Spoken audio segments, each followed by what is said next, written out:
Hi everyone, this is our channel Around My Story. Please like, share and subscribe. Vous savez, parfois la vérité est encore plus étrange que la fiction, surtout si vous avez un sombre secret dans votre vie qui vous mettra en danger s'il était révélé. C'était mon cas, et voici mon histoire. Je m'appelle Charlotte, et j'ai 17 ans. Je vis avec ma mère. Mon père est décédé avant ma naissance, alors ma mère a dû m'élever toute seule. Ma mère savait tout de moi. Mes études, mes amis. Elle avait certaines règles que j'étais censée suivre. Par exemple, il était interdit de manger à l'extérieur, je ne pouvais pas être amie avec quelqu'un sans qu'elle sache tout sur lui avant, etc. Je trouvais ces règles assez paranoïaques, et je lui ai demandé pourquoi elle imposait de telles restrictions pour que je me fasse des amis. Elle m'a répondu simplement que, de nos jours, on ne peut faire confiance à personne. Mais ce n'était pas une réponse très satisfaisante. Et quand je lui ai demandé ce que cela signifiait, elle n'a rien dit de plus. En grandissant, ces règles me déconcertaient encore plus, et je ne pouvais pas m'empêcher de me demander si elles avaient un rapport avec mon père, dont je ne savais rien. Maman disait toujours qu'il était un trouble-fête, et elle me disait que tout serait clair pour moi avec le temps. Un jour férié, j'ai rejoint un nouveau groupe. Nous avons fait beaucoup de concerts.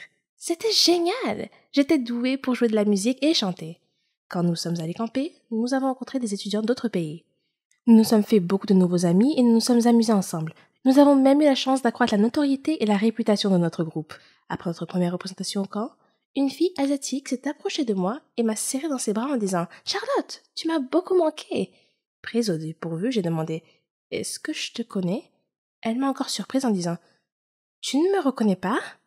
Je suis Marie, ton amie !» J'ai souri et j'ai répondu « Tu dois te tromper. Je ne te connais pas. » Après avoir insisté sur le fait qu'elle était bien mon amie, elle s'est excusée et est repartie en courant rejoindre ses amis. Bizarre. Maintenant que j'y pense, j'ai souvent eu l'impression étrange que quelqu'un m'observait partout où j'allais.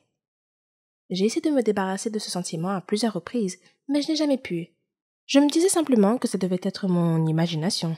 Ce soir-là, nous sommes tous allés faire une excursion dans la jungle. Il faisait très sombre. J'étais séparée du groupe et je me suis retrouvée seule, entourée d'arbres. J'ai appelé mes amis, mais personne ne m'a entendu. Soudain, je suis tombée sur quelqu'un. Une fille, semble-t-il, et je me suis excusée. Quand je me suis retournée pour la regarder, j'ai été choquée de voir moi-même, ou mon double. C'était comme si je me regardais dans un miroir. Qui es-tu? Ai-je demandé. Je suis Charlotte, a-t-elle répondu simplement. C'est impossible. Je suis Charlotte, dis-je avec assurance. Es-tu avec nous ici au camping? Oui, dit-elle. Je lui ai demandé quel était le chemin du retour vers le camping. Elle a indiqué une direction et nous sommes repartis. Alors que nous marchions, son téléphone a sonné. C'était son père. Il était inquiet pour elle et voulait s'assurer qu'elle allait bien. Nous sommes arrivés à nos tentes sans incident et j'ai dit « C'était vraiment agréable de te rencontrer, Charlotte. Je te verrai demain ?» Je ressentais une forte connexion avec cette fille pour une raison quelconque. Puis je me suis rendu compte que j'avais oublié mon sac et je suis allée le chercher. Et de nouveau, j'ai eu ce sentiment inquiétant d'être observée. Soudain, quelque chose me frappa à la tête. Quand je me suis réveillée, je me suis retrouvée assise dans une voiture entourée de personnes portant des lunettes de soleil et j'étais vraiment effrayée. « Qui êtes-vous » ai-je demandé. « Et qu'est-ce que vous voulez de moi ?» Un homme m'a dit que mon père était la raison pour laquelle il m'avait kidnappée. Quand je lui ai répondu que mon père était mort il y a longtemps, il a juste ri. Puis il me pulvérisa quelque chose au visage et je perdis connaissance. Quand je me suis réveillée plus tard, l'autre Charlotte était attachée à côté de moi. L'un des hommes semblait confus de voir moi et a demandé à son patron laquelle de nous était la fille qu'il cherchait. Soudain, j'ai entendu quelqu'un crier « Stop! Ne bougez pas !» La police surgit de la ligne des arbres, encercla la voiture et apprehenda les hommes. Puis, ils nous détachèrent toutes les deux. Quelqu'un est apparu, l'air très inquiet. L'autre Charlotte a commencé à se réveiller et a demandé où elle était et ce qui se passait. Puis, elle vit son père et courut vers lui. Son père m'a alors regardé et m'a demandé mon nom et celui de ma mère. Quand je lui ai répondu, il a dit qu'il savait qui j'étais et m'a dit de transmettre ses salutations à maman et de lui dire qu'il continuait à garder son secret. Puis il me remit une médaille et me serra dans ses bras en disant qu'il n'était pas sûr que nous nous reverrions un jour. Je le regardais toujours d'un air confus. Alors il sourit et me demanda où était mon père. et je lui répondis que mon père était mort. Il a dit que c'était leur accord entre ma mère et lui, qu'il essayait seulement de nous protéger, moi et l'autre Charlotte, qui se trouvait être ma sœur jumelle. Il dit avoir eu des problèmes dans son travail. Des gens ont menacé de nous tuer. Alors lui et ma mère ont décidé de nous séparer. Elle t'a emmené et j'ai pris ta sœur jumelle, a-t-il dit. Nous avons fait ça pour te garder en sécurité. J'ai appelé ta jumelle Charlotte, comme toi. Je me sentais encore un peu bouleversée à ce moment-là. C'était absurde. Je ne pouvais pas le croire. Soudain, j'ai entendu quelqu'un m'appeler. Charlotte, réveille-toi! C'est l'heure de notre voyage. Tu as dû faire un cauchemar, car tu criais. Je me suis réveillée et me suis retrouvée dans une tente avec mon ami. Quand je suis sortie de la tente, je me suis arrêtée. Juste en face de moi, me regardant dans les yeux, se trouvait une fille qui était mon reflet exact. Nous souhaitons tous vivre un conte de fées, quelque chose qui sort tout droit de nos rêves. Malheureusement, ce n'est pas toujours le cas. Certaines histoires doivent être laissées dans l'obscurité, là où elles doivent être jamais piétinées, jamais entendues. La mienne est une de ces histoires. Je m'appelle Amanda. J'ai 19 ans. Je vis avec mon père et mes 3 sœurs dans le sous-sol. Oui, vous m'avez entendu, le sous-sol, pour nous protéger des envahisseurs extraterrestres. Je ne suis pas folle, c'est vrai. Et le plus étrange reste à venir. Mon père travaille dans un centre de recherche scientifique. Et pour une raison inconnue, ils l'ont viré. Maintenant, il gère une petite bibliothèque.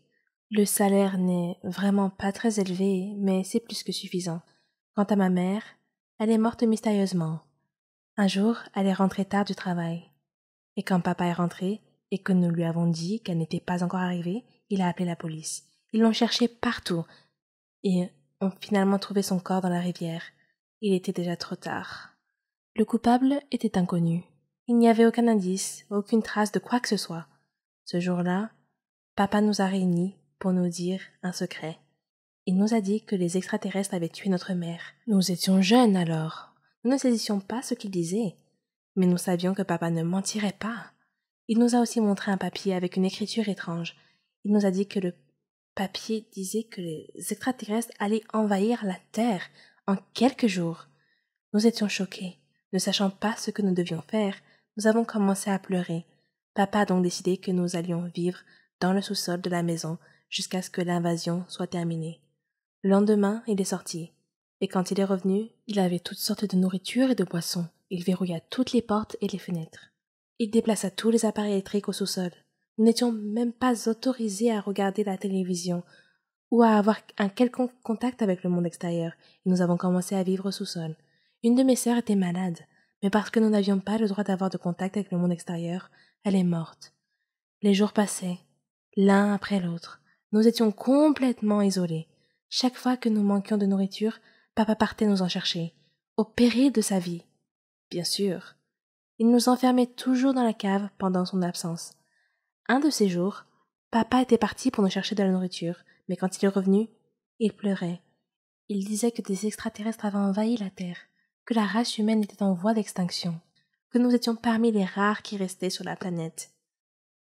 Après cela, le comportement de papa est devenu plus étrange. Il s'asseyait seul et marmonnait tout seul. La mort arrive. Tout est perdu. Et le temps passait indéfiniment. Des années semblaient s'être écoulées dans ce sous-sol. Un jour, papa est revenu de son voyage. Il avait un regard étrange et effrayant dans ses yeux, et il avait un pistolet à la main. Il nous a regardés et a dit « Je ne permettrai pas aux extraterrestres de vous tuer. Je vais vous épargner leur torture. Je vais mettre fin à cela moi-même. » Et il a pointé le pistolet dans notre direction. Mes sœurs et moi avons couru vers la porte, en la frappant de toutes nos forces, en appelant à l'aide. Il cria comme un fou et dit « Mort à tous !» Avec tous nos coups, la porte est ouverte. Nous avons couru. Toutes les portes et les fenêtres étaient barricadées avec des planches de bois, toutes sauf une. Nous avons couru dans la rue et nous avons été frappés. Des humains normaux se promenaient partout. Et quand ils nous virent, ils crièrent et dirent « Les fantômes du manoir de Denver !» Nous ne savions pas ce qui se passait. Mais papa sortit après nous et commença à tirer au hasard. Des gens le ligotèrent et appelèrent la police. Quand la police arriva, elle nous dit la vérité, que papa perdit la tête après avoir été licencié du travail, et quand maman le confronta, Il la tua, et ce fut la fin.